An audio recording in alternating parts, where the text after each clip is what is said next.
Et si l'islam n'était pas quelque chose de figé dans le passé? Et si au contraire il était en constante évolution? C'est une question assez audacieuse et c'est celle qu'on va explorer aujourd'hui en plongeant dans la pensée d'une figure intellectuelle vraiment majeure. Voilà, c'est cette question-là qui est vraiment au cœur de notre sujet. Cette idée qu'on a souvent d'un islam immuable, figé pour l'éternité. Mais est-ce que c'est la seule vision possible? Et si, au fond, la véritable tradition, c'était justement ce mouvement perpétuel? Eh bien, c'est de là que part une pensée qui a, on peut le dire, pas mal bousculé les choses. Et ça nous amène à une autre question, encore plus précise. Et si le problème, finalement, c'était pas la religion en elle-même, mais plutôt la manière dont on la lit, dont on l'interprète? Là, on touche à une distinction qui est fondamentale. D'un côté, le message divin, et de l'autre, ce que nous, les humains, on en comprend. C'est en creusant cet écart qu'on va pouvoir aborder la pensée d'un homme qui est aussi influent que, disons-le, controversé. Cet homme, c'est Abdul Karim Soroush, un philosophe iranien dont toute la vie, en quelque sorte, a été consacrée à construire des ponts entre la foi et la raison, entre la tradition et la modernité. Son but, c'était pas juste de les faire coexister côte à côte, non, c'était de montrer comment ces deux mondes pouvaient se nourrir, s'enrichir l'un l'autre. Alors, pour comprendre sa pensée, il faut regarder son parcours, parce que c'est vraiment l'histoire d'une transformation. Au début, il était même partisan de la révolution islamique en Iran. Mais très vite, son esprit critique, son indépendance, l'ont mis en conflit direct avec le pouvoir. Et ce qui est assez fou, c'est que la censure et même l'exil forcé, au lieu de l'étouffer, n'ont fait qu'amplifier la portée de ses idées. Elles se sont répandues bien au-delà des frontières de l'Iran. Bon, alors, venons-en au cœur du sujet. Quelle est cette grande idée, cette idée maîtresse? C'est une distinction qui, vous allez voir, a l'air toute simple au premier abord, mais dont les conséquences sont en fait complètement radicales. Voilà la fameuse distinction de Soroush. C'est très clair. D'un côté, on a ce qu'il appelle le divin, la révélation, le Coran, une source qu'il voit comme stable, éternelle. Et de l'autre côté, on a l'humain, c'est-à-dire notre compréhension de ce texte. Et cette compréhension, qu'il s'agisse de la théologie, de la jurisprudence, de la morale, eh bien, elle est forcément limitée. Elle est influencée par l'histoire, par notre époque, et donc c'est cette compréhension, et seulement elle, qui non seulement peut évoluer, mais qui, pour Soroush, doit évoluer. Cette phrase, franchement, elle résume tout. Et le mot-clé, le mot vraiment crucial ici, c'est perfectible.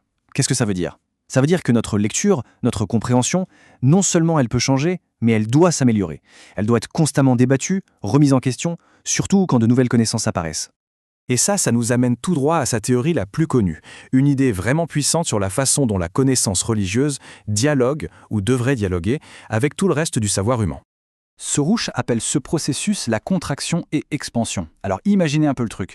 Une nouvelle découverte scientifique arrive, disons la théorie de l'évolution. Au début, ça peut sembler contredire notre lecture des textes. C'est la phase de contraction. On a l'impression que ça coince. Mais Soroush, lui, il y voit une chance. Notre compréhension doit alors s'élargir, s'étendre pour intégrer cette nouvelle vérité. Et attention, pour lui, ce n'est absolument pas une trahison de la foi. Au contraire, c'est la seule façon de la maintenir vivante, intelligente, pertinente. Parce que refuser ce mouvement, refuser cette évolution, c'est faire une erreur fondamentale. C'est confondre notre interprétation, qui est humaine, limitée, datée, avec le message divin lui-même, qu'on postule comme étant éternel. Et pour Soroush, c'est précisément ça, la racine de tout dogmatisme. Ok, alors maintenant qu'on a posé les bases philosophiques, on va voir les conséquences très concrètes de tout ça au niveau politique et social. Parce que c'est logique, si l'interprétation doit évoluer, eh bien la société, elle aussi, doit pouvoir le faire. Selon Soroush, il y a deux gros obstacles qui bloquent cette évolution dans le monde contemporain. Le premier, il l'appelle l'obsession identitaire. C'est quand la religion n'est plus une quête de vérité, mais devient une sorte de refuge, un drapeau nationaliste, presque une arme. Le second obstacle est un peu plus subtil, c'est un concept important chez lui, le juridisme. Alors, le juridisme, qu'est-ce que c'est? C'est le fait de réduire toute la richesse d'une tradition spirituelle, éthique, mystique, à un simple catalogue de lois, un code pénal. Et le résultat, c'est quoi? C'est une pensée qui se fige, qui devient incapable de dialoguer avec le monde moderne, avec les droits humains, la science, la démocratie. Du coup, la grande question, est-ce que l'islam et la démocratie sont compatibles? Pour Soroush, la réponse est un grand oui, sans hésitation. Mais il y a une condition, et elle n'est pas négociable. Il faut une distinction claire entre le pouvoir de l'État et la religion. Et c'est là qu'il avance une idée qui a fait et qui fait encore beaucoup de bruit, celle des droits extra-religieux. Qu'est-ce que ça veut dire? Ça veut dire que pour lui, nos droits fondamentaux, comme la liberté d'expression ou la liberté de conscience, ne découlent pas de la religion. Ils sont en dehors d'elle. Mieux encore, Ces droits sont là pour protéger les croyants, pour protéger la foi elle-même, en garantissant à chacun la liberté de choisir. Parce que, et c'est essentiel, une foi qui est imposée, pour Soroush, ce n'est tout simplement plus de la foi. Ça n'a aucune valeur. Et au-delà de la politique, de la société, la pensée de Soroush nous invite aussi à un voyage plus intérieur, plus personnel, au cœur de ce que signifie croire. En fait, il met en opposition deux chemins possibles. D'un côté, ce qu'on pourrait appeler une religion de la peur, celle qui est basée sur la punition, obsédée par le juge, et qui, selon lui, mène tout droit au fanatisme. Et de l'autre côté, une religion de l'amour, une religion basée sur l'humilité, centrée non pas sur le juge, mais sur le bien-aimé.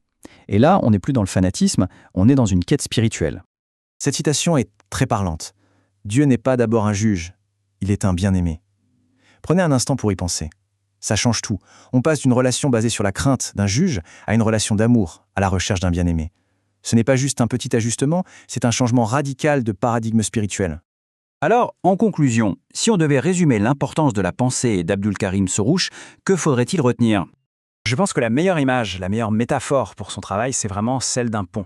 Il a passé sa vie à construire un pont entre des mondes que beaucoup de gens voient comme totalement opposés, irréconciliables. Ce pont, il relie quoi au juste? Eh bien, il relie la foi et la liberté, le Coran et la critique rationnelle, l'héritage d'une tradition millénaire et les défis de l'avenir, la tradition et la modernité. C'est peut-être un pont qui semble fragile pour certains, mais il est absolument essentiel. C'est un passage, une voie pour tous ceux qui sont convaincus qu'un autre rapport à la foi, qu'un autre islam est possible. Et on va terminer là-dessus avec une question qui est finalement celle que Soroush nous renvoie à tous. Une vérité éternelle peut-elle vraiment être comprise une bonne fois pour toutes? Si la vérité est infinie, est-ce que notre compréhension humaine, elle, peut un jour se dire « ça y est, j'ai tout compris ». C'est une belle invitation à l'humilité, je trouve, et surtout à une quête qui, par définition, ne s'arrête jamais.